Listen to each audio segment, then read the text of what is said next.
Ed Gein, eviscerating those without a name. The dead scream when they see me creeping towards their grave. I'm disturbed by the nerve you have to call yourselves mirth. So take a seat before I have you turned into my furniture. Jack and Zodiac, soon to be reduced to table scribes. Half will honor you as nobody's snatch. Exhume your tomb, remove your womb, for how it is so sinful. You could enter my cipher with a million little symbols. I'm the core of horror stories, lord of scoring dormant corpses. More importantly, the lore behind each motion picture shorthand. Moon's the only lever to discover how it's done. And I chose you to somehow because you look like my mother. That's me, yeah. The Plainfield Ghoul was a murderer, unlicensed gravedigger, and professional at interior design. But did you know he was also a rapper? That's right, Ed Gein shoveled his way into Justin the Rapper's new rap battle, Jack the Ripper versus the Zodiac Killer, and I had the privilege of portraying such a deranged man. It's always fun to channel a character like that because I get to do a lot of weird and cool stuff with my eyebrows. It's weird, it's like they come down like that, and my mouth. The thing I did with Ed Gein's mouth to make it a little different is that he kind of has a dislocated jaw in some of his pictures, so I have him kind of talk like that. It's like, it's Ed Gein, eviscerating those without a name. So he keeps that thing out the whole time. It makes me look like I have a more chiseled features on the chin, really. It makes me kind of look a little older. So although he is third to appear in the rap battle, he is the first character who actually has a face associated with the name. Jack and Zodiac's identities are skeptically identified as many different people, not being able to narrow it down to one specific person. There is only one Ed Gein, so he makes sure he tells you this in the first line. It's Ed Gein. Eviscerating to disembowel. He was known for that stuff. That's weird. Did I mention he was a gravedigger? He did very horrible things with people's bodies, and he tells Jack and Zodiac that he'll do the same to them. Now, even though corpses are incapable of emotion, Gein says the dead scream when they see him creeping towards their graves. This adds a whole new level of fright that Gein brings to the table. Ed Gein makes the dead scream. It's Ed Gein, the dead scream. I'm scared. Gein is disturbed by the nerve you have to call yourselves mirth. As they hid in the shadows behind their fake identities. Ed Gein was only ever Ed Gein, and he is the only murderer in the battle thus far whose personal life is expanded upon. A little too much if you ask me. Most notably, Ed Gein is known for turning body parts into household furniture and decor.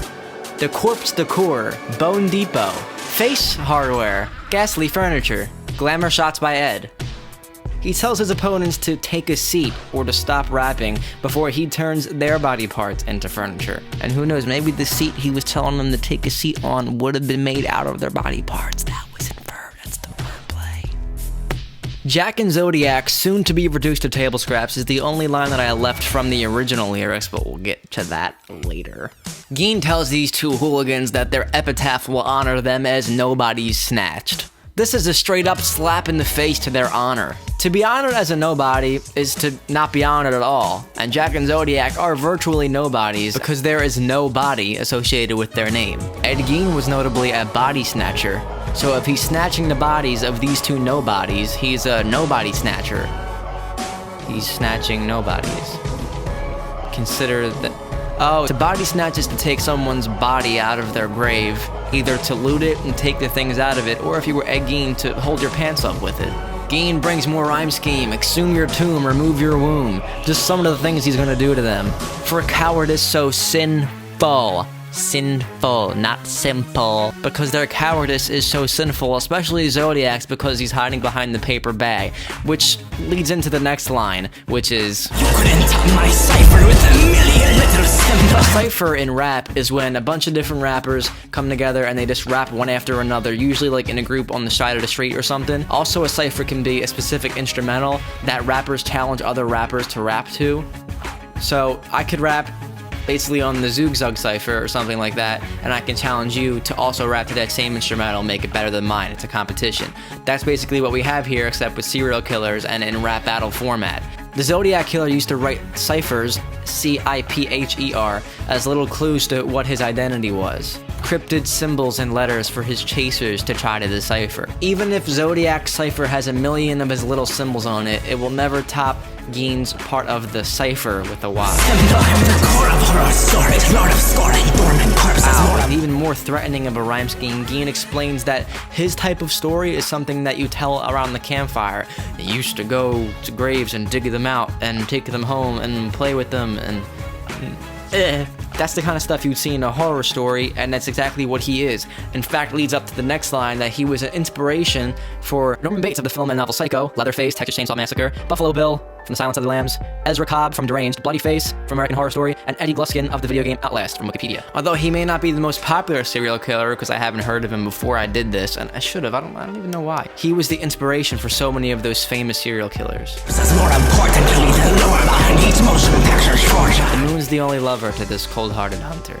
Gein says how despicable his acts are, which is a good thing in this sense, to the point where his only lover is the moon. The moon, the source of light at nighttime, is inadvertently forced to be friendly with Ed Gein because it can't leave.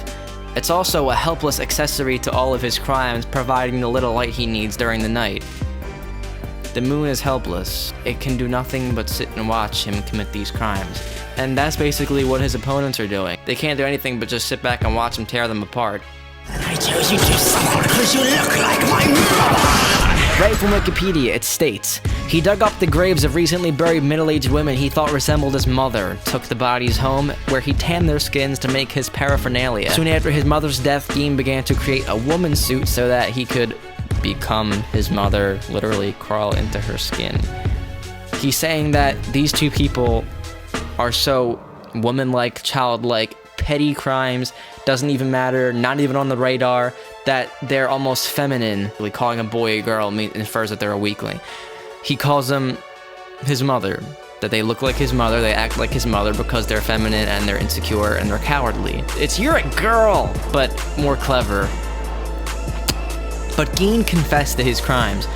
The other two just kind of ran off and, well, only time tells us that they're dead. Let's go into these original lyrics. Squash you flat, you won't be laughing, there is no one to help, I would've thought you were quick learners, sticking around for this battle, that sure does give me a laugh, now that my verse comes to a close, you can go ahead and flee if there's one thing you should know.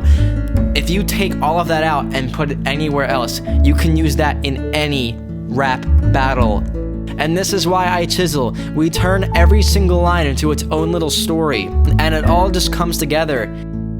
Like who this person is, how they relate to the other person, what they've done, what the other person has done, and how they compare with each other. Like bring things full circle. This is a rap. This is a cipher. The missed opportunity was in the verse before, so we use it in this time. We poke holes at people, okay? Everything is linked, and if it's not linked, then you just have a scattered battle. A scattered battle. No. I'm Matt Royale, this is Chisel This. Talk to you next time. We'll make fun of other raps, too. Oh, fun thing. Cupid and Ed Gein were filmed within 5 minutes of each other. Have that vision. See you later. Is this thing on? Oh, wait. Hey, everybody, my name's Cupid. And we just finished filming for a little rap epic battle parody thing. And,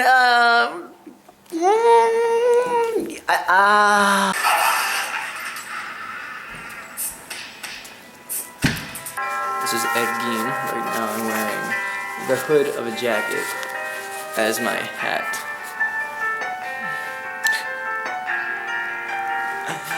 I am so maniacal.